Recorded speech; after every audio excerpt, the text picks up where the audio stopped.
It all started as a quiet weekend planned to me and my wife heading up to our cabin in the woods, looking forward to some peace, fresh air, and target practice on our private land. We've had this place for years, well within our rights to carry legally owned firearms, especially out here, where you're more likely to see a bear than a neighbor. But somehow, that didn't stop our HOA's self-declared queen, Karen, from butting in the second we pulled into the driveway. As soon as my wife stepped out of the truck with a couple of locked cases, Karen popped out from behind a bush like she was auditioning for a spy movie. She didn't even ask questions, just whipped out her phone and called the cops, yelling something about armed intruders on her land. Never mind that we own the property. Never mind that we were completely within the law. Karen was too busy trying to play hero in a situation she didn't understand. So when the sheriff rolled up, she looked proud until the second the badge flashed and the word FBI hit the air. Her face went white, and that's when everything turned upside down. You're not going to believe what happened next door, why the FBI was even involved. Let's just say Karen messed with the wrong couple at the wrong time. Stick around, because this story is just getting started. And trust me, the look on her face was priceless. Karen stood frozen like a statue, her phone still in her hand as the agents stepped out of the black SUV. One of them calmly nodded toward me and asked for ID. But I could tell from the way they scanned the area they weren't here because of Karen's call. They already knew who we were. That's what rattled her. She probably expected the local sheriff, not federal agents and dark windbreakers. Let me back up a bit. My wife's been working with a federal firearms training program. Nothing flashy, just logistics and coordination. Still, it meant her name was tied to some sensitive projects. We don't talk about it much, especially not around nosy neighbors like Karen, who think running a bake sale gives them power over the Constitution. The guns she carried into the cabin, all locked, registered, and intended for a closed training demo later that weekend, on private land, with full legal clearance. But Karen didn't know any of that. She just saw a woman carrying equipment. She didn't understand and assumed the worst. And like always, she couldn't help but escalate.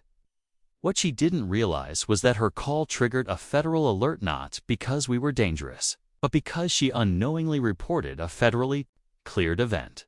Now, the agents were here to check on us, and her little stunt had set off more alarms than she ever imagined.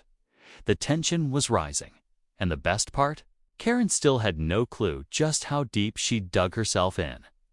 The agents moved past Karen, without saying a word to her.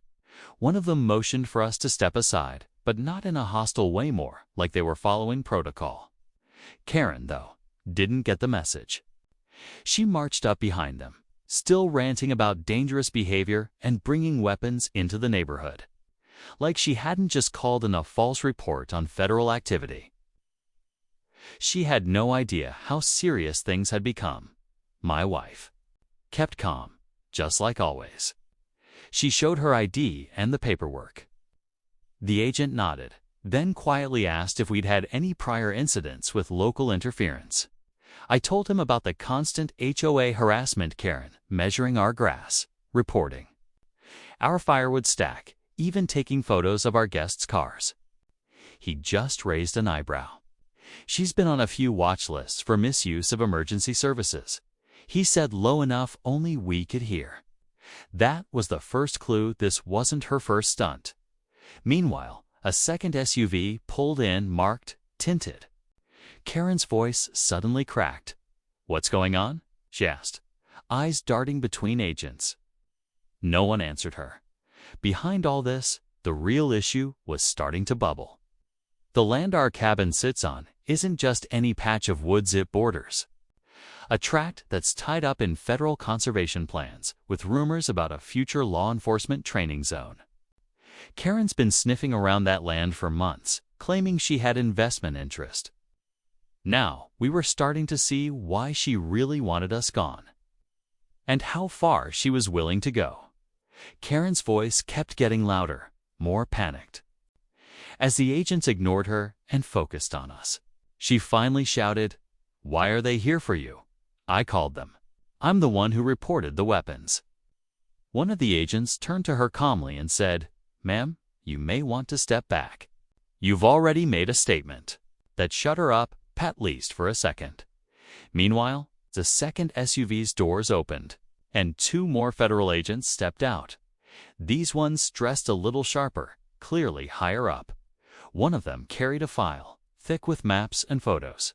He approached us and said, "We need to talk about this property line." That's when my stomach dropped. This wasn't just about the guns or Karen's call. Something bigger was at play. Turns out, someone had been submitting forged paperwork to the county office, claiming partial ownership of our land. That paperwork had been tied to a private development company one Karen just happened to be listed.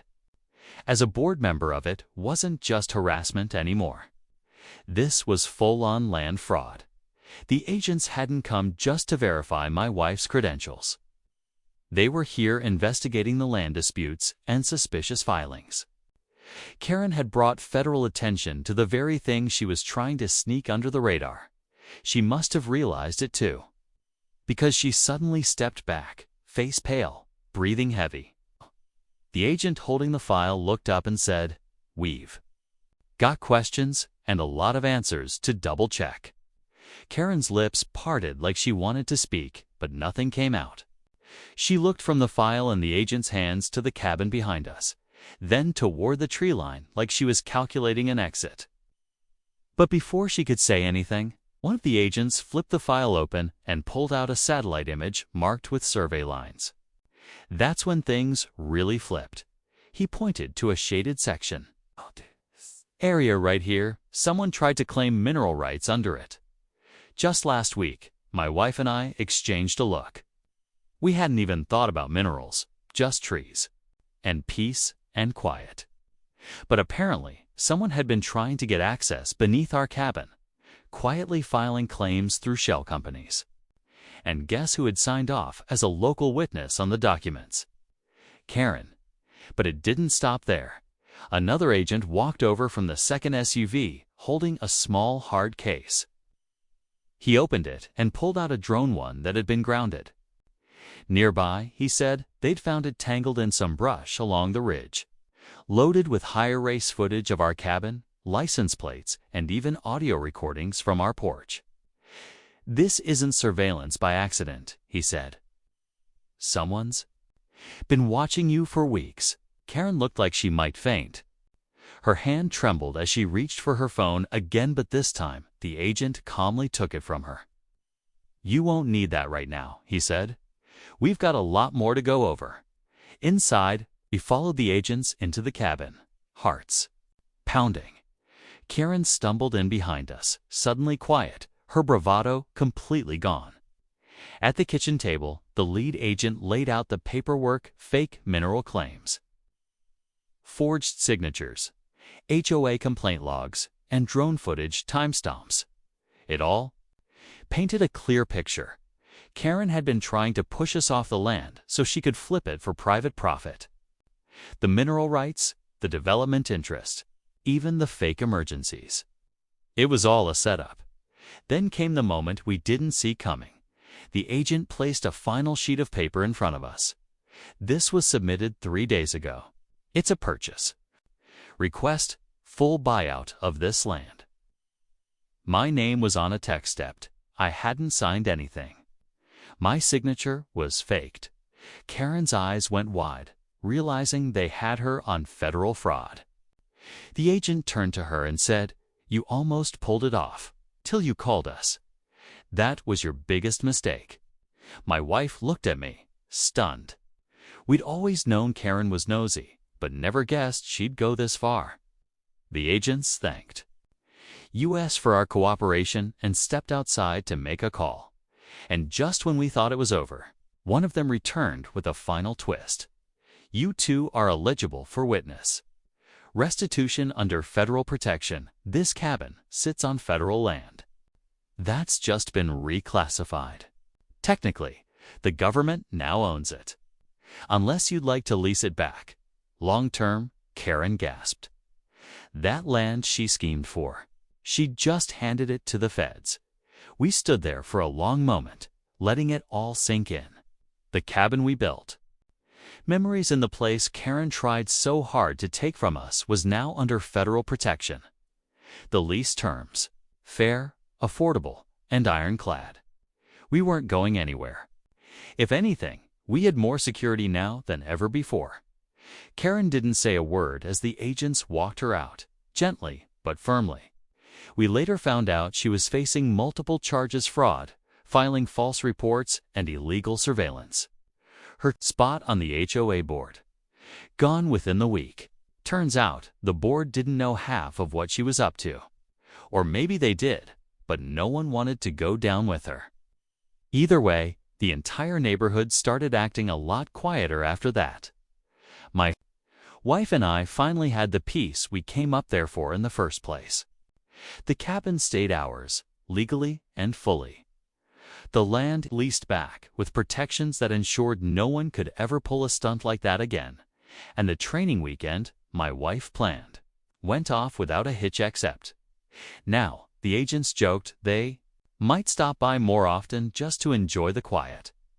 Looking back, it's wild how fast things escalated over something we had every right to do.